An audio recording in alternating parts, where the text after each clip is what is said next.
This presentation is about the benefits of having legal agreements in place before starting a scientific collaboration.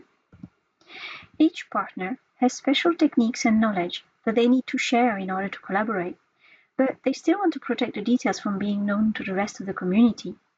A confidential disclosure agreement, or CDA, is drafted between the partners. The CDA should be in place before any substantial amount of details is shared, such as molecular structure, how to create specific compounds, how to carry out specific processes. Once the CDA is signed by all parties, detailed discussion can begin. There are lots of exchanges, and the parties come to an agreement on what each team is going to deliver to achieve the project.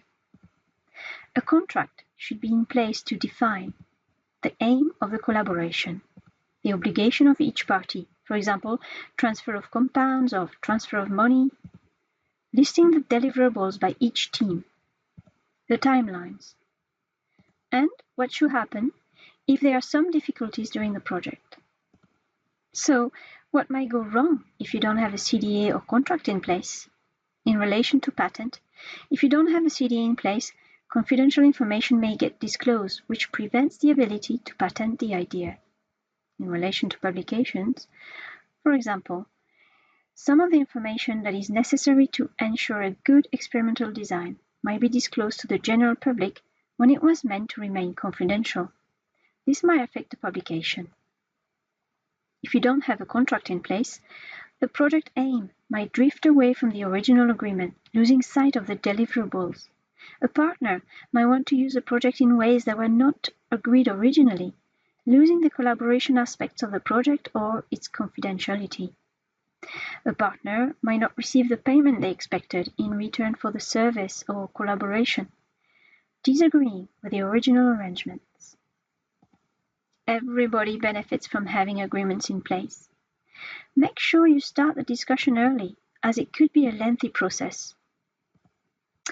In the next few slides, I will define some of the clauses present in a contract.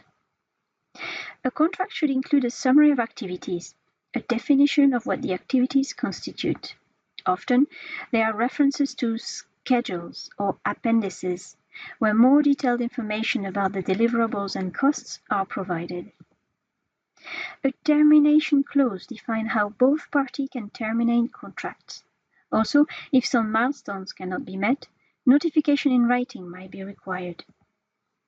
A clause on intellectual property, detailing that the intellectual property which is not available to the public domain remains protected by all parties of the contract. This clause might define who owns new intellectual property generated during the collaboration. A warranty clause is a promise or guarantee from one party to another that the facts are true and reliable. For example, there may be a warranty that the molecule shared during the project is free of pathogen or transmissible diseases. In the case that those facts ever become untrue, the warranty is also a protection to the recipient to cover any losses that may arise. A contract may include a clause on records. It is important to spend time defining the section of the contract on records to avoid any potential issues during the life of the project and beyond.